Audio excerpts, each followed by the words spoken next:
Fakta gila Caligula.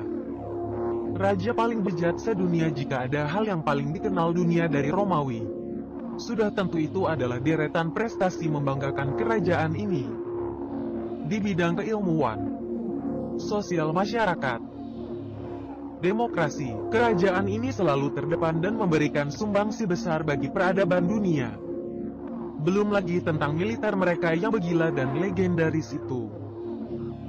Nah, meskipun sangat prestisius, Romawi tidaklah benar-benar sempurna. Ya, siapa sangka di satu sisi, kerajaan ini punya kecacatan yang parah. Ini adalah tentang Caligula, salah satu raja yang bisa dibilang sebagai aib terbesarnya Romawi.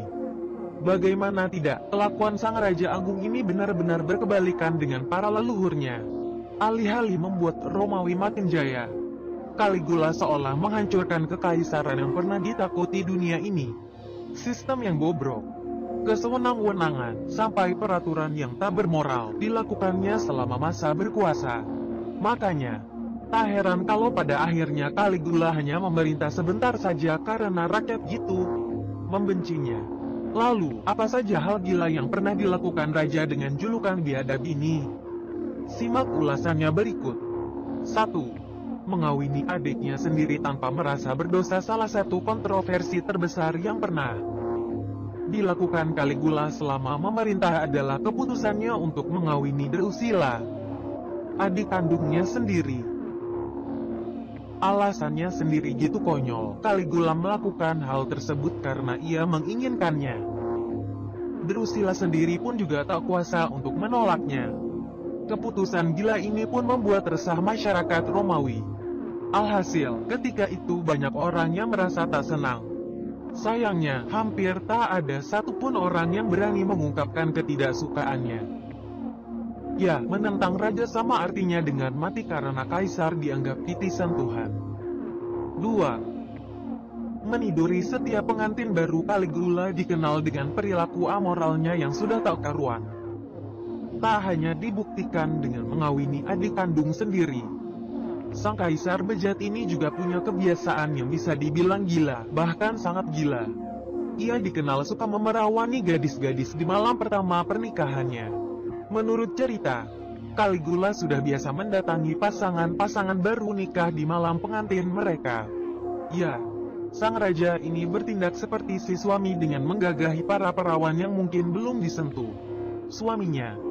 Gilanya, kadang sang suami resmi membantu memegangi istrinya ketika dilecehkan oleh Caligula. Tak berani para lelaki melawan, atau mereka akan menemui kematian. 3. Menjadikan kudanya imam di kuil. Tak hanya merusak tatanan moral dan sosial, Caligula juga bikin kacau agama. Pernah suatu ketika ia menyuruh orang-orang untuk mengangkat kuda kesayangannya yang bernama Incitatus untuk menjadi imam di kuil. Tentu saja ini adalah penistaan gila. Sayangnya, lagi-lagi tak semua orang mampu melawan. Gilanya, Caligula menganggap ini hanyalah sebagai lelucon saja. Padahal yang dipermainkannya adalah atribut ketuhanan. Dari sini, makin bertambah saja kebencian orang-orang terhadap si kaisar gila. 4. Suka mengancam dan eksekusi seenak hati. Salah satu kebiasaan paling tak manusiawi lain dari seorang Caligula adalah kegemarannya mengancam orang-orang. Pernah dalam sebuah jamuan makan besar, Caligula bercandaria dengan tamu-tamunya. Ketika orang-orang tertawa terbahak-bahak, Caligula kemudian berkata, "Aku sedang berpikir bahwa hanya dengan satu anggukan kepala, aku dapat menitahkan leher kalian digorok." Sejurus kemudian hadirin langsung senyap. Tak hanya suka mengancam, Caligula juga kadang terbiasa mengeksekusi seseorang seenak hatinya. Tak ada angin atau apa, ia kadang memerintahkan pasukan untuk memenggal seseorang. Pernah ada yang bertanya kenapa sang raja seperti itu. Dengan entengnya ia mengatakan ini semua agar hatinya puas.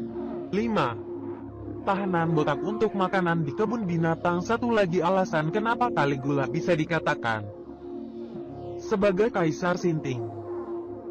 Diketahui ia pernah melakukan perintah yang bikin ngeri siapapun yang mendengarnya.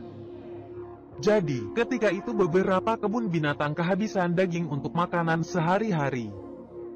Pemerintah sendiri tengah sulit ekonominya saat itu lantaran Caligula yang suka foya-foya.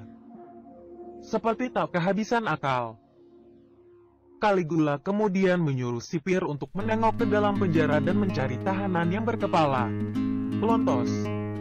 Setelah terkumpul para napi botak ini, kemudian sang raja menyuruh mereka semua dieksekusi kemudian dicincang-cincang. Tahu untuk apa kemudian dagingnya? Ya, dipakai untuk memberi makan hewan-hewan yang ada di kebun binatang tadi.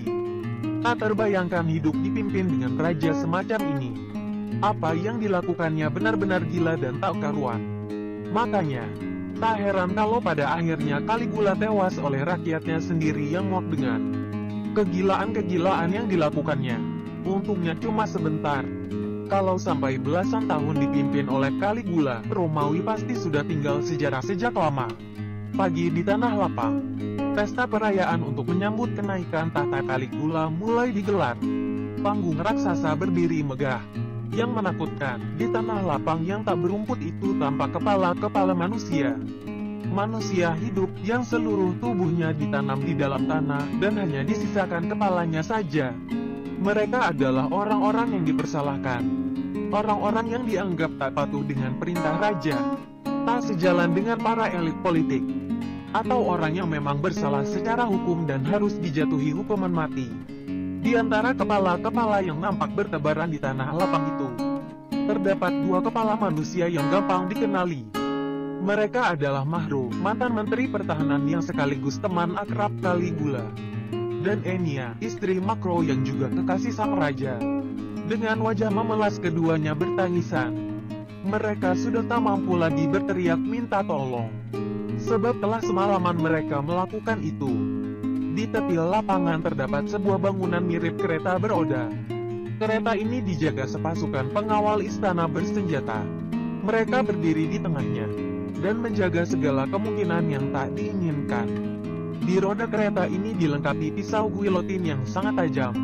Bentuknya seperti baling-baling kipas angin, yang terus berputar dan membabat apa saja yang tersentuh.